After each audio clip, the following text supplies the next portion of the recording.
Thank you for tuning in. We're here at PRI 2024. Mickey Thompson let us use their trailer for the booth because this guy's famous. I'm the host, Justin White. This is Ed. He's been on a couple times. Here to mix things up. Only the good one. I'm only on the good ones. Right. Anyways, we're sitting down with Matt Zurbrick today, master of all connections. Just kind of want to hear his story, see how, why anybody even likes this guy. Wow. We like him. Just don't know why. Nobody said anyone liked him. I like him. I didn't say that. I'm just saying. Nobody said I try to be nice. I don't believe that one at all. That was complete cap. So, where do you want me to begin? Start? Where'd you, when you were weak? Well, you probably came out at like 5'5". Oh, I was a little thing. I was like 8 pounds. Yeah. So, so what's sort of where do you get to where you are now? Kind of what's your background? So not the male stripping. Yeah. How about that? You were the stripper. Been a car enthusiast my whole life. Kind of grew up. My family's from Italy, and so my grandparents would live 6 months here, 6 months there. And every year when my grandparents returned for winter, my grandmother would bring me a model Lamborghini. And so for every year, like I was so excited about it. It was like Christmas present that I always get from her.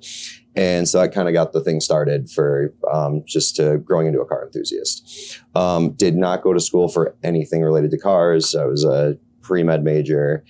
And through one of my business that I did after college, I actually used to be a personal trainer. And so I did a lot of work with D1 athletes and like a lot of CEOs around the Detroit area. And one of the guys that was one of my clients, we would always talk about cars, customization, because I was always kind of tinkering on the side. And his name was Brad Olashansky, and that's where we created M1 Concourse.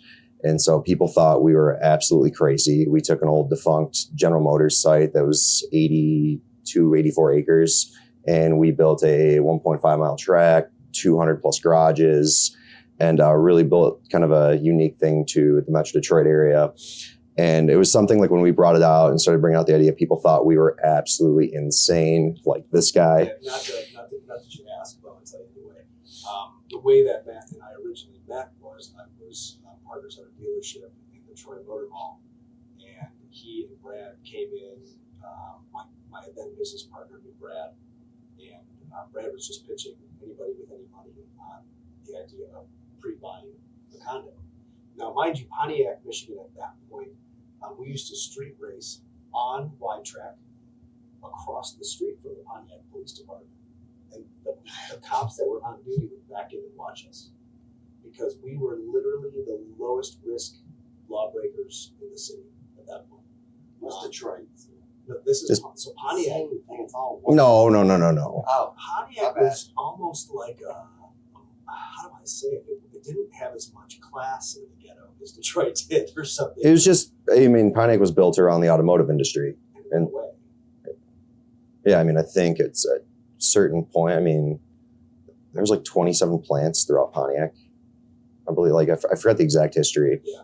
But the site that we built M1 on, I think was like early 1900s. It was the Rapid Motor Company, and then eventually turned into Oakland, and then eventually the GM portion of it started, and then it became like a validation center, and then I think it was the 2009 bankruptcy. I think that's when they closed the plant down, and then eventually ended up demolishing it, and it was just all concrete pads. So now this may be like a dumb question or not, but is that when Pontiac went out of business, is that, or did that just happen to be the same thing? No, it was the Oakland Car Company initially. Yeah, it was. I think it was like, and that turned into Pontiac Motor Company. And well, then it eventually it went through like different phases of GM too. And then I think the last one was GM validation, and I think they did like line testing there.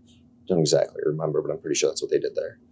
And then through the bankruptcy, became a what did they call it? It was like when GM went bankrupt, they took the plants that they shut down and put them into like a revitalization plan. And so I think it was called Racer Trust. Yes, that's what it was. And so there was these trusts set up to money was put aside to like reuse the properties because they're all brownfield. They've been stamping plants. They were ground remediation. So there was a lot of work that had to be done, but it was the only place we could find that much land for cheap. Right. And like, if you would look at it, it looked, when they were pitching this idea, it looked like ruins. There were partial buildings, there were full buildings that were completely defunct, no windows, etc. Like, it was bad. So here these two guys are pitching us on this idea, and they wanted to sell us a condo that would be built in the middle of this ghetto that where you put your expensive cars. And they wanted like $130,000 for a white box for the basement, like the smallest. We started at 99. For some reason, I remember 130. Maybe that was for the double. I don't know. If I'm not mistaken, we went like 100 all the way up to 250, and then like we'd also get people like where we'd combining garages to go make bigger units. Right. So like as soon as they left, we laughed at these guys. We were like, "That's the dumbest thing we've ever heard." Is this kind of similar to like they had that one place in Illinois? Autobahn? No, it's like a. The motor. There's something Gates. Yes. But it's similar to like there's or like NOLA Motorsports. Yeah, but like it's now it's really popular around the country. I mean, Iron Gate is I think Iron Gate, yeah yep. And then there's one in Minnesota. There's You've seen Iron Gate. It became a trend. Truly, like after we got that one going, like they really started popping up. Or tracks, because tracks are hard to make money on. Like unless you're holding national events and stuff like that, like you got to have another source of income. And what's the biggest thing with cars is they take up space. Yeah. And so, when you start, the idea with the garages is you're putting like-minded people together, and it's a cool networking thing. It's no different than like a country club, a golf country club. And so, but a lot of these guys might not golf; they're in the cars. Yeah. So fast forward, they built it. Yeah. You've not been there yet. Not yet, but I will be coming to visit. When you're up to visit, Matt still has plenty of connections and things in there, and we'll check it out because it's amazing. It's absolutely amazing. And then Brad, you were saying. Yeah, Brad built. So Brad and I got out first, and then Brad left, and then he went to Tampa, and I think he bought 330 acres, and he created the Motor Enclave, and I think the place is sold out, and it just opened. Yeah. So it's at 75 and I-4. Oh, that's quite a bit south of Louisiana. It's like when stuff starts to cool. Here he goes. But no, that place is a really cool facility. Like just with more land, so now it's got not only got a track, it's got off road, it's got like a rally course. It's a really cool event space. When I flew down there for the grand opening, I was like blown away by like he stepping it up so many levels. So that's kind of where you kind of got started into meeting and. Yeah, so like after we got the facility built, I kind of saw over day-to-day operations, and then like the event side. So doing the cars and coffee, doing the car shows, and then before we had M1 built, Motor Trend had reached out to us about creating the street racing idea, and that was the beginning of Roadkill Nights. And so we did not have M1 built at the time. So the first year Roadkill Nights was actually held down the street at the Silverdome. And then once we got M1 built, we moved it to Woodward. And that's where we created the first like legal street racing. Yeah. And so I've been involved with that event every year. How long has that been going? I want to say Roadkill's been going 7 or 8 years now. So yeah. I've heard about the event a lot. Yeah, it's cool. I mean, for the local car community, like the packs people in. I mean, it's grown to an event of 40,000 plus people. Yeah, I've talked to people that have gone as far as Canada to go to it. Oh, there's people come across the country. I mean, I've had friends come from Idaho to race there. Okay. And so it's a super cool event. And so that's kind of through like running the lot events. I worked with a lot of the car companies, met a lot of the CEOs of the brands, marketing people. And after I moved on from M1, that's when I started my shop and created 5 O'Clock Garage. Which you got your own like podcast deal and all that, right? We're working on it. So, not as famous as you yet. Stop. Not famous at all. But it's pretty cool the amount of people that, you get to kind of meet and network together. And this guy is definitely a mouthpiece over here. Yeah, it's a lot. My Monday morning meetings with him are, it's, I try to be on task, and then he takes me on a 10-minute tangent. And I'm like, see, I get small doses. Yes, I get all of it. You can always hang out. You can't really get away from it.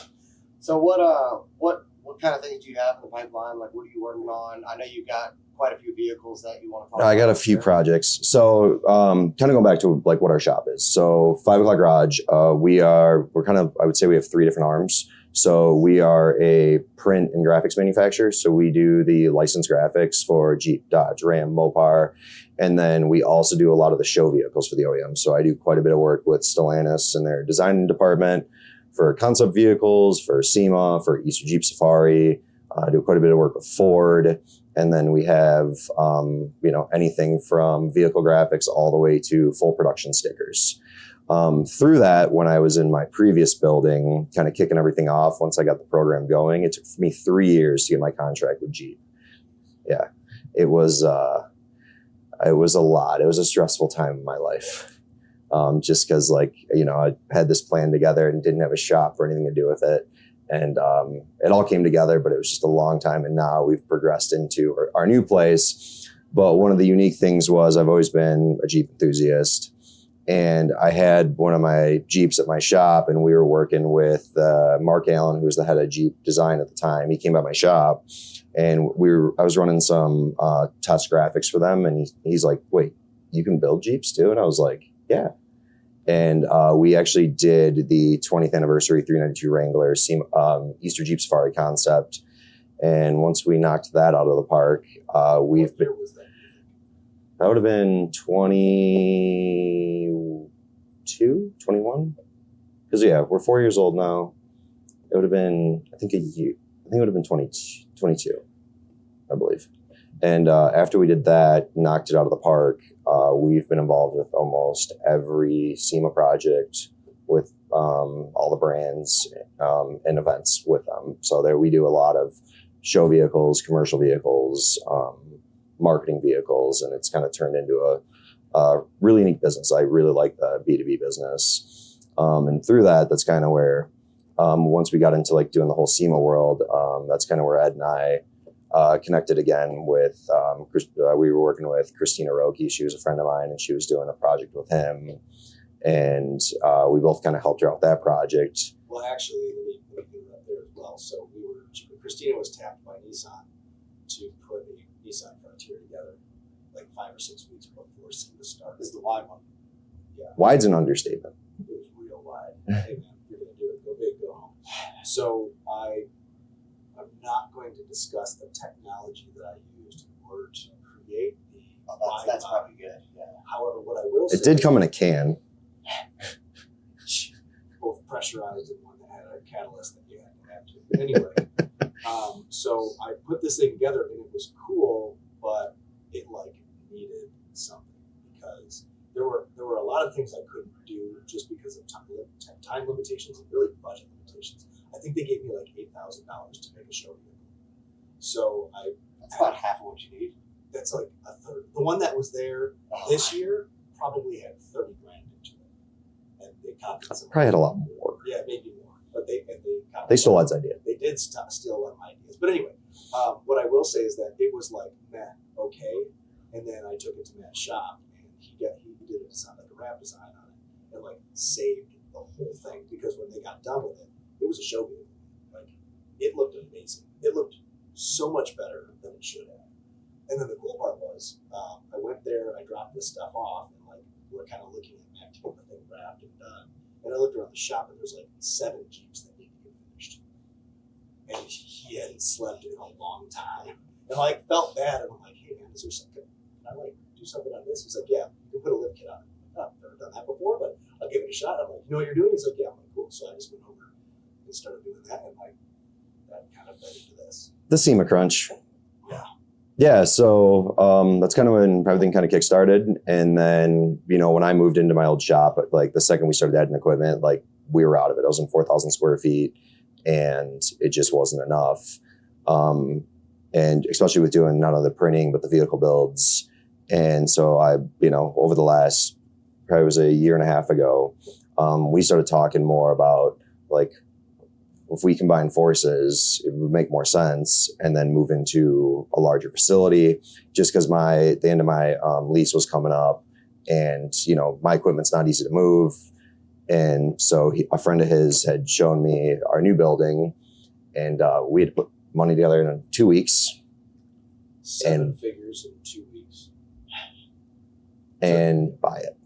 It's like one of those things where there's a friend of ours, Robbie Layton, that used to call Matt bullshit Matt before he met him for real. And literally, God damn it, it's because you do everything at the last minute, because that's the way life works. I know it. But like this deal right here, right? Like, can we use a table outside at Mickey Thompson's display? Oh, here's the whole trailer. That's always how the Matt stuff works, right? It's always last minute. You don't know if it's going to end up okay, and then here we are, a super cool trailer. Like, literally the coolest spot we've ever filmed it. Yeah, and so like those are the deals that he puts together.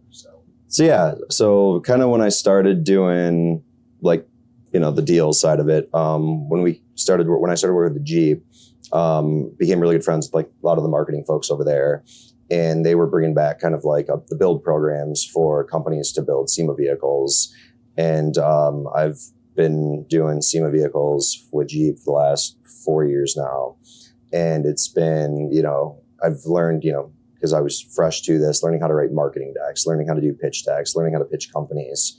And over the last, 4 years now, I mean, I've partnered up, and, I'm always a big thing about like brand relationships and, what can I do for you? And I get to work with some of the best brands in the industry, like Mickey Thompson.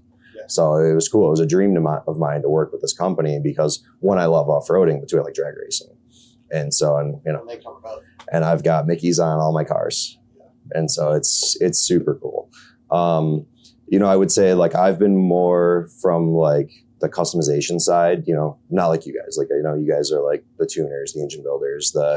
I'm learning that right now. I'm more of, let's build a cool marketing vehicle. I'll help figure out all the pieces to make it look cool. I can put it together. But like my big thing is not the world you guys live in, but I'm trying to learn about it. Working together, we can accomplish. Yeah, like my big thing, like I'm a stunt driver, so I feel like I'm fairly good at driving cars, and so I know like I have a lot of confidence there, and then I have a lot of confidence in how to bring a cool plan together. But between the networks that you guys have been showing me, like I'm learning a lot too. Like that's my big thing, is always be learning. Like that's why I get to wake up every day and do what I love. Is it stressful as hell? Yes. But that's the fun part about running a business, Sorry. Oh, you're good. Judd, he was calling, trying to find it. No, it's, like I love running a business. My wife's, the boss, pretty much. Yes. She's the one that keeps it on the rails, man. Yeah. Just, it's stay in your lane. I'd say over the last 6 months, we've seen the most success my business ever has had. We're doing a lot more brand deals to, on our print side, but also marketing vehicle side. And then also like we're, I'd say like the third part of our business is kind of like the content media. We got to film a TV show this past year, which was super killer. And then I've been working with a lot of the influencers. Last year I got invited to Snowden with Dave Sparks, Diesel Brothers, and then that's kind of where I met a lot of these guys.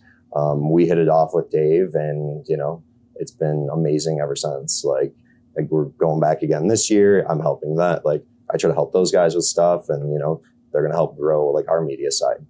I'm more of kind of what I'd say like a behind the scenes person with a lot of these guys, because I've made a lot of connections in the industry just through like the OEM like builds that we do. But now we're trying to have fun too, and so that's where we've got some cool shop projects now. Yeah. So basically, it's kind of just getting people to work together. Obviously, it benefits both of you. Yeah. But I guess when you talk about the printing stuff, because you were kind of vague on the printing, I mean, the scale of stuff that you're printing, like this isn't like this isn't like your mom and pop. Like we're just printing you some stickers here. Yeah. No, we're well north into 7 figures of printers. I work with Canon. We have all top of the line equipment. We have everything from roll-to-roll printers to flatbed cutters. I mean, if you were to call and say I need 100,000 stickers, we'll be like, all right, cool. Like we'll start rolling it up. But I also spend a lot of time with the print technology.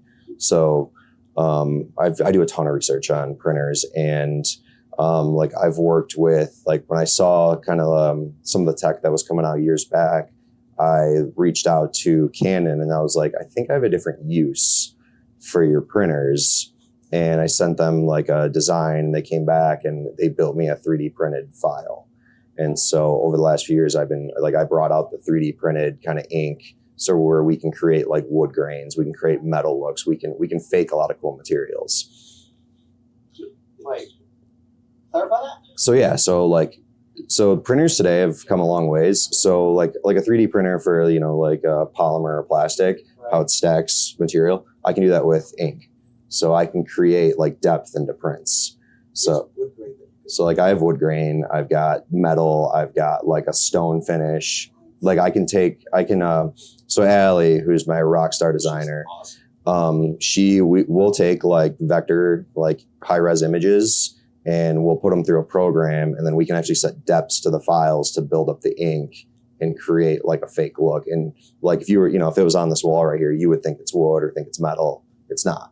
That's insane. Yeah. So like I think the commonality between all of us at this table is that, like you get into the podcast deal, you know about the cameras now, you know about the mics, you know about you research the shit out of it. Yeah.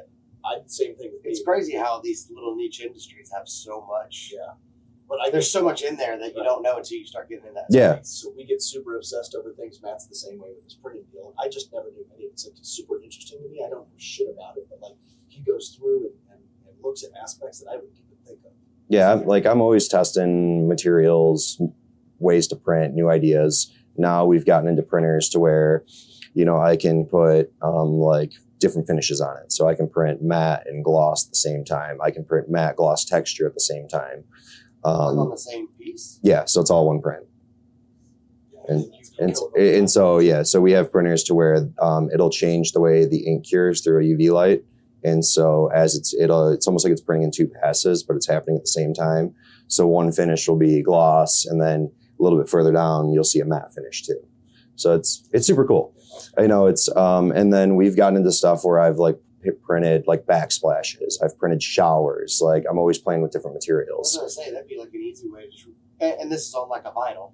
Or direct to material. So like I can load like glass on, I can load, metal on, I can load. Print on the glass? Yeah. They were printing on the back side. So I've made fireplaces. I've made. Is this durable? It's all tempered. So like the bonding. Oh yeah. Yeah. So it's there's some secrets to the trade, but obviously. Yeah.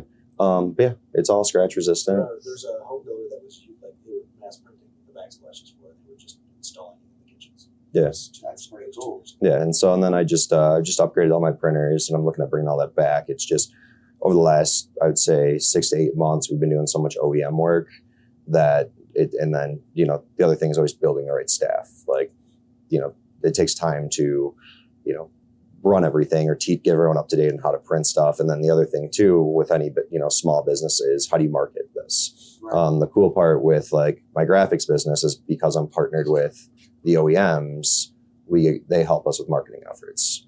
And so that makes, they'll show our graphics, they'll buy our stuff. And we've got a lot of cool new product that we're going to be bringing out in 25, just as I've been playing with new materials, and just getting more creative, just as I've gotten.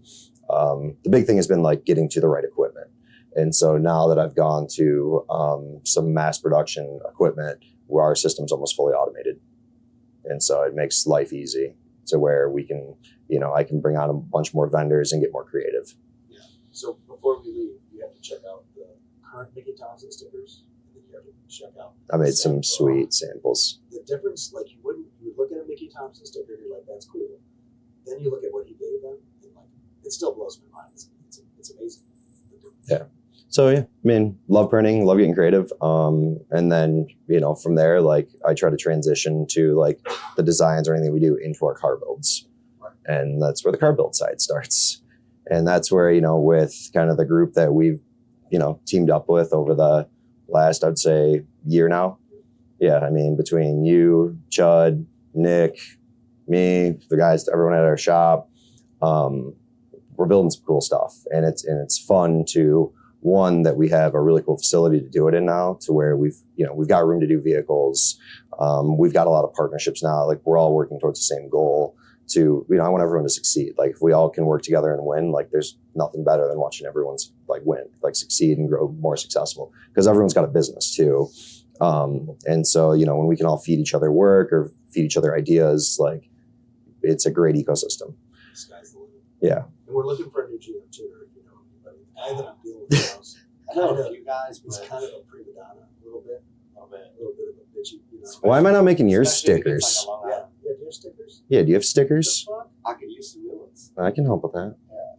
Send over those I files. did hit him up to ask him about wrapping the back of my car, and he ignored me. No, I didn't. I responded to you. Did you? Yeah. Dick. And You I trying to say you didn't get back? Yeah. Yes, I responded to Yeah. you. that shocked turned I around am? quick, didn't it? Very shocked. I can't believe it. Anyway. Rude. Yeah. So outside of the printing, you have a couple of vehicles. Do you want to talk about any of them? Yeah. Especially the one that pisses everybody off. The one that's here? Yeah. Yeah. So, yeah, that's a good one. We got, through our buddy Garrett, he got the invite to Roadkill Nights, and he, works with us on a lot of projects. And he's like, all right, we got to stick the Hurricane in something. And we kept going back and forth on ideas. And, initially I was like, all right, I've got a few Jeeps, like, let's stick in a Jeep. And then we got, Because Shot. naturally a straight six yeah, would go in a Jeep. why not? But then it turned out what? We had to have it in a Dodge. They wanted it into a Dodge or a Plymouth, I believe. And so, like, we kept going back and forth, and Garrett kept having ideas. But I wanted it to be like our build. Like, I didn't want to use anyone else's car. And then I think it was no joke, it was on my birthday. I was like, let's just use my Demon. And He told me Not a Hellcat, yeah, an actual demon. yeah. So it was a twin turbo Demon, It pissed me off.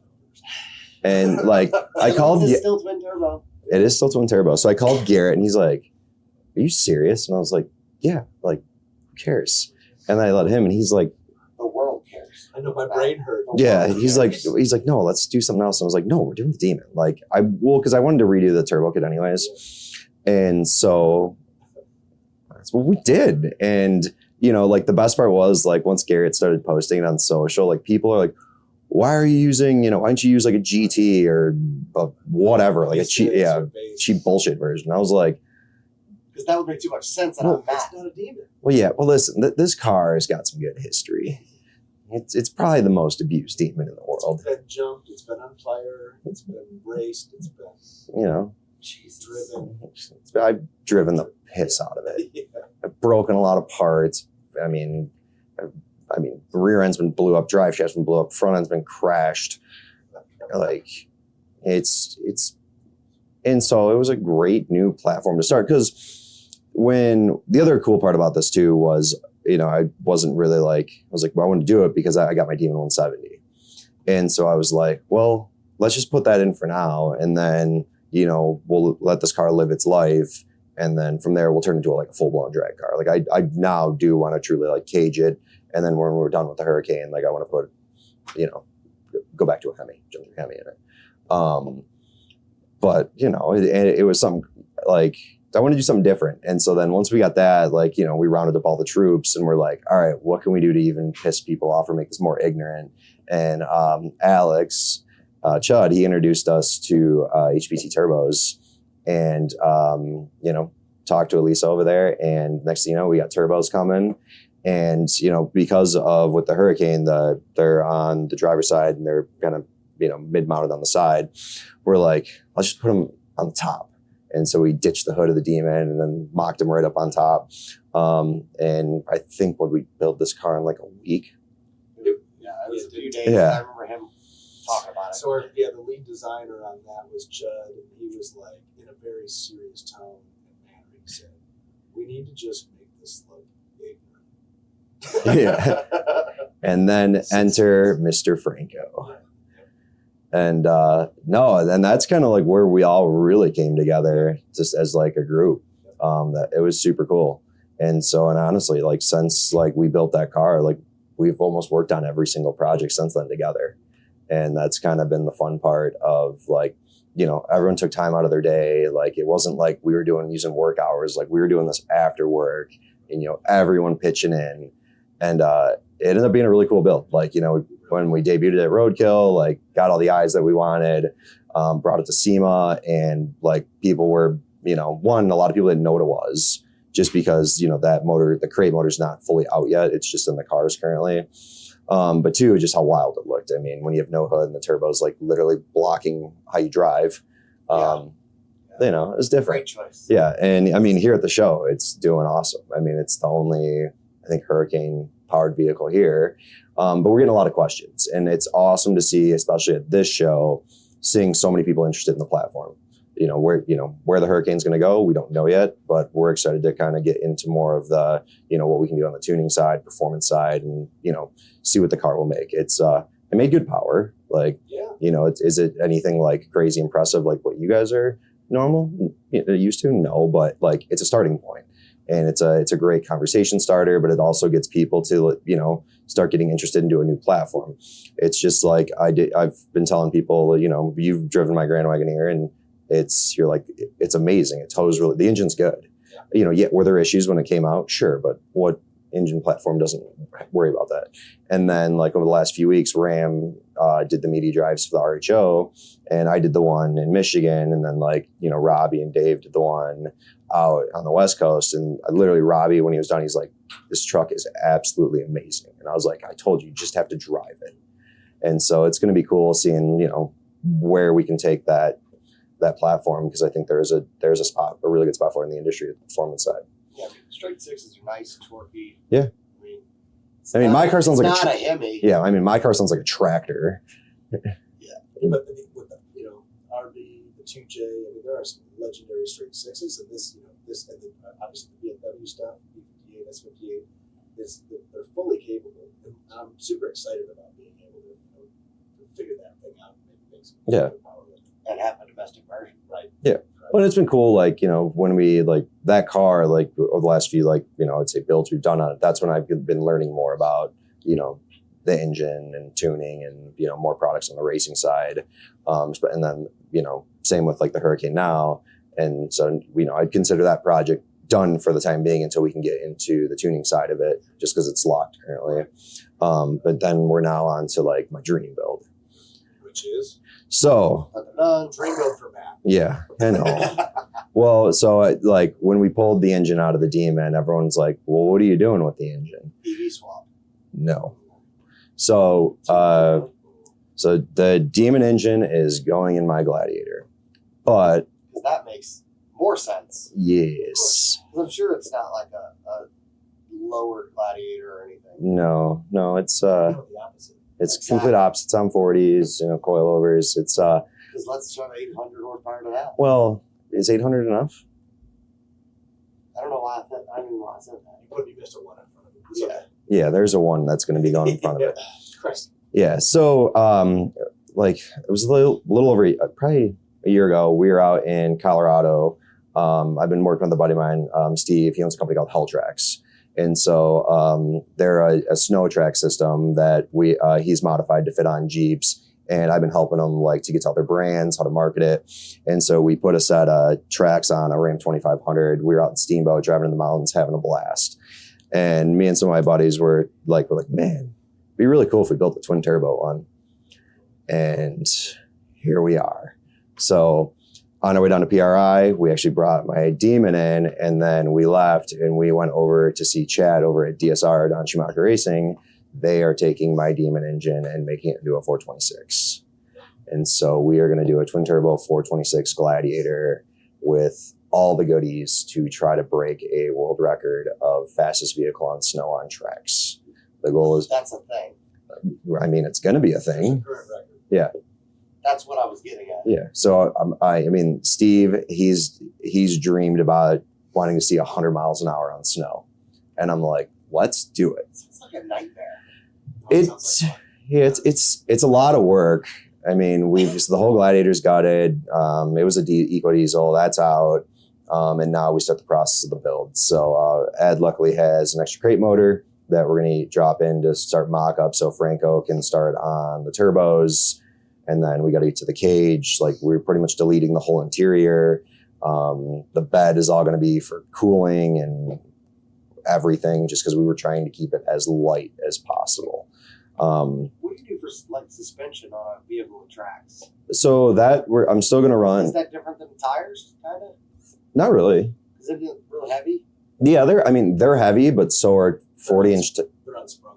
Yeah, and then the other thing you're thinking about too is when you look at the track, like you're not really spinning that much weight because It's centrifugal. yeah. It's not much. It's the- And so are they heavy? Yeah. So, but does the Jeep have to be lifted? Yeah. So I'm working with Jeremy over at Rock Crawler to do a long arm suspension on it because not only do we want to do the speed record, we want to be able to wheel it off roading, and then we're going to go drag racing. Well, of course you are. Yeah. Because why not? I mean, I get it. I have dumb ideas. They just don't actually come to fruition. Yeah.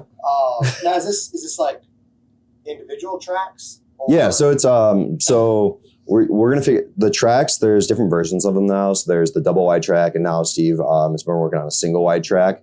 We're gonna figure out what combo we're gonna use because there's also different depths of the lugs in the track. So I mean, it's a snowmobile track. So I mean, these tracks are rated for. Steve has worked with some of the best engineers out there. These tracks can see, on a sled, you might see 150 miles an hour. Like they have a rating to them. Not saying They're you're also much smaller and closer to the ground. yes.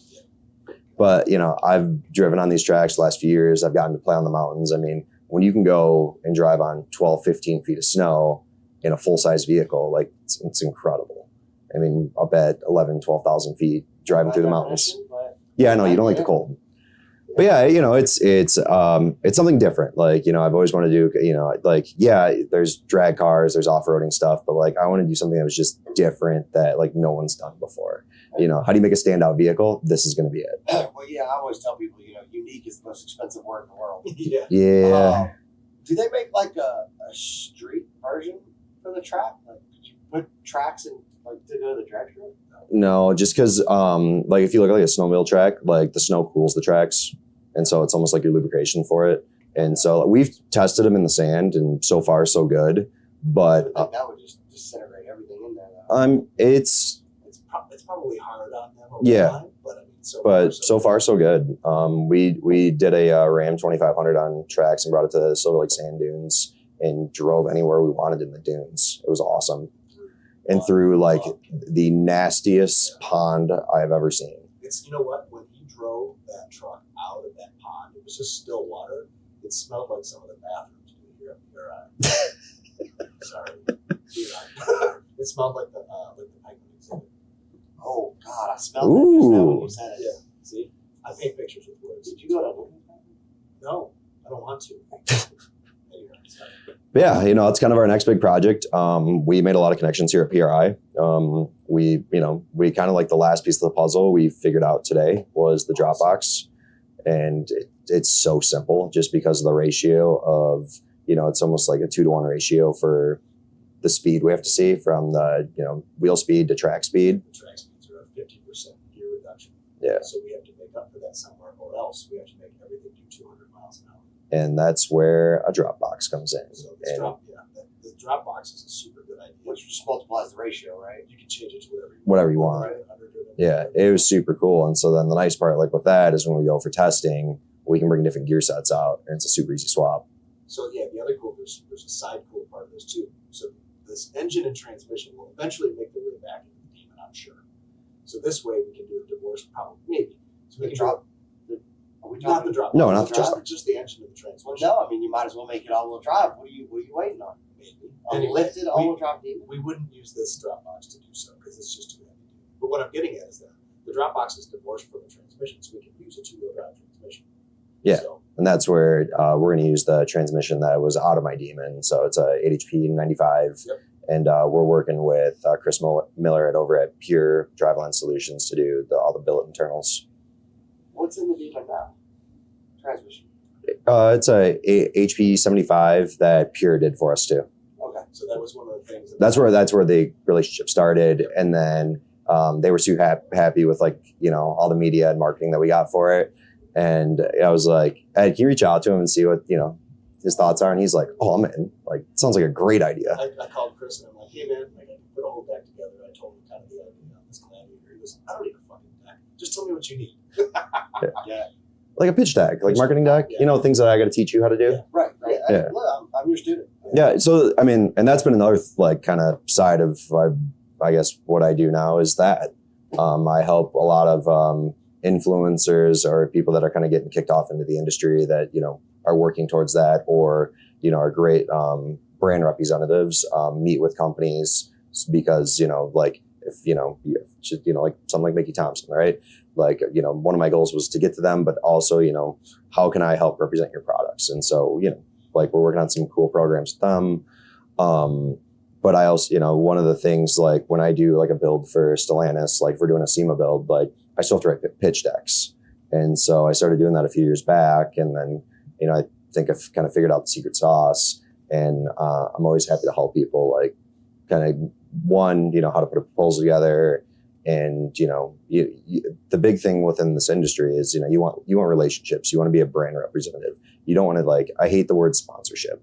Like the last thing is like, I want free shit. Like, well, that's what I'm saying. Sponsorship kind of seems like, what can you do for me? Yeah. Where when you're working together, you really want to do, what can we do for each other? Yeah. And so like a lot of the companies that I work with now, I would stay in touch with them. I'm like, what new products do you have?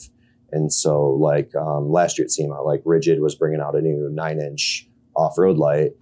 And they're like, you got something for it? And I was like, I'll think about it. And then all of a sudden I get them and I'm like sitting there looking at my Jeep and I'm like, I can make these the headlights. And, I'm always trying to stay on top of the, like with these relationships that we have. If they're bringing something out, like I want to build a vehicle around it. I've worked with Catskin Leather in the past, and they were bringing out a new seat design, and they sent it to me, and I was like, I will design the rest of the Jeep around it. And so like when we built this Jeep, the color of it, the graphics that we used, I 3D printed the graphics to match the seats. And so it was the same, textured like pattern and all the graphics to the seats. And also, a lot of the stuff that I do is with a lot of the aftermarket companies I've been working with is bringing them to the OEM. And so I'm fortunate enough to have some great connections on the OEM side. And when I see a product that, I believe in, and I think an OEM should use it, building those connections. Right. And you're starting to see that in the industry, Jeep's bringing out the JPP program, so Jeep Performance Parts. And so now there's a lot of these aftermarket companies that have been brought in where you're going to be able to go to a dealer now and buy those parts, from the dealer right off the shelf as for, a vehicle. And there's some great parts that the aftermarket does, and it's nice to see it included into production vehicles. Yeah. So it's one of the things that I never even knew existed. And it's been teaching me the ropes, and I'm getting better at it. But like you said, there's a sponsorship deal where you want something free, but then there's a map deal, and it's like this company, that company, and this company at this place all together, everybody wins. And like it's a skill. Like I said, it's like something that it's a superpower for sure. So you want to give tenfold back. Like that's the thing I always try to do is, if like I want to come, like if I'm going to, ask for anything, like I'm coming prepared to be like, I've got this really cool project. This is what our plans with it. This is where we're going to go, like, especially like they might not be going to that event or something like that. And if I can get them even more exposure, like over the top or, the vehicle with like other influencers in the industry, like it goes so much further at I'd look at it at such a low cost of like the product versus what they're getting back for it. Right. So yeah, it's it's kind of like I wear a lot of hats every day. It's a lot. You've worn that same hat. Metaphor. Oh, not that hat. Sorry. Okay. You got me there. But it's fun. I mean, do we have exhausting weeks? For sure. I mean, leading up to this show was tiring. I mean, I was up late, there were companies that needed graphics done, prints done, stickers done, and we got all that taken care of. But I live for it. I love it. I mean, my wife's into it. My kids love cars, like I can't wait to see them. My kids start driving. I'm an adrenaline junkie. So like, I love this stuff. And, it's fun to, from where I started to where I am now, like, it's cool. Like the growth is cool. And sometimes like I'll sit back certain days. I'm like, am I doing everything right? Like, cause I'll get anxiety about it. I'm like thinking like, am I taking care of my staff? Like, are they happy? Like, is everyone good? And then like, also I'm like, but take care of myself too. Like, you got to make sure like you're happy too. So like that's the big thing is like, anytime you run a business, like when I leave my shop, like I used to get anxiety about it, but now like I've got a really good staff. And so like we had a hot project come in, this past week and they killed it. And it was nice to like, I can go help grow our business and they're still knocking it out, back at the shop. That's one of the hardest things is trying to trusting enough people to delegate things out. Yeah. I think is one of the biggest things that struggles for businesses. Yeah. I've had some great mentors in the past and, you know, and I'm always trying to learn, you know, like there's nothing wrong with having business coaches and reaching out to people for advice. Like, you know, it's nothing to be embarrassed about. Like, I'm always trying to be learning, but like, I also try to like, you know, like have like long-term process of like how I'm going to get there and structure to it. You know, I've been telling him certain, you know, I've been like, when we kind of partnered up, I was like, let's do, like, think about this versus that and where we could be in a year from now. And, you know, where do you want to see the business go? Like, yeah, you know, we're going to struggle for a little bit, but our long-term benefits are going to start taking off. Like once we get all the pieces together. And that's, like I've said, over like the last few months, it's really been coming together for us. And I'm really excited to be going into 25. Like a lot of cool events, a lot of cool like marketing media stuff we're doing, a lot of cool builds we're doing, and just, you know, excited to see the growth. I mean, I don't look at what I do as a job. Like it's just part of my life. It's fun. It takes you a lot of places. Yeah, I mean, I've traveled more this year than I've ever traveled in my life. I mean, we're not clicking our heels together whistling Dixie at our fucking assholes every day either. I mean, like, it's tough sometimes. Northern thing? What does that even mean? Oh yeah, no, I'm really good at pissing that off. Yeah. No, not really. Sometimes I get emotional. Yeah, because that's you get emotional. Oh yeah. I know. But it's just, you know, like I've got certain goals. I'm trying to stay in my certain lanes for growth, and you know, when I really do that, like it works really well. You know, like I've said, it's just, you know, you got to be able to separate emotion from the business side of it. Like, you know, and that's the thing is like, you know, we're running a business. And so when you're running a business, like, yes, you're, you know, when you're emotionally involved, but like, you understand like, how do you get from A to B? Right. And I do want to shout out real quick. Kim keeps us like on the track a lot. Yeah. We both tend to get. My wife's a saint. She doesn't deserve what she has to put up with either one of us. But yeah, it's a really cool mix because I have my off weeks or days. Matt has his off weeks or days. Same thing with Kim, but we're never all off at the same time. Yeah, like, you know, we all have a goal. Sync that time of the month. No, our menstruation is completely different. Yeah, but it's, you know, we're there to support each other. You made that a word? Menstruation. Absolutely, it's an identifiable trait. Wow. Yeah, you're probably similar. Is that on our? We should probably look it up on Urban Dictionary, see if it's a thing. It will be now. Yeah. You probably suffer from that more than most people I know. That's possible. But you sit down and pee. So stop doing that. It makes it worse. It's a form of respect. In prison. Yeah. Sometimes I feel like we're in prison. I mean, this is pretty comfy. Anyways, so what's going on? What's the future? What do we get? Just, you know, growing the print business. You know, I'm working on some more licensing deals. There's some really cool projects that we're working on that I'm hoping will start showing, and I've got some launches in Q1, some launches in Q2, some launches in Q3. Do you want to plug the websites? Yeah.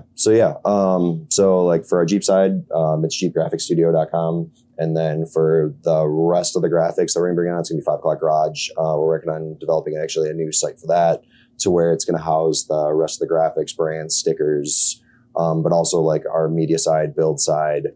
But it's a lot. I mean, again, but you're going to see a lot of growth from us in 25 with, you know, kind of across the board. Just, it's getting to that point. I mean, it's a lot of wheels spinning, but we're like this close to like, you know, pretty much like.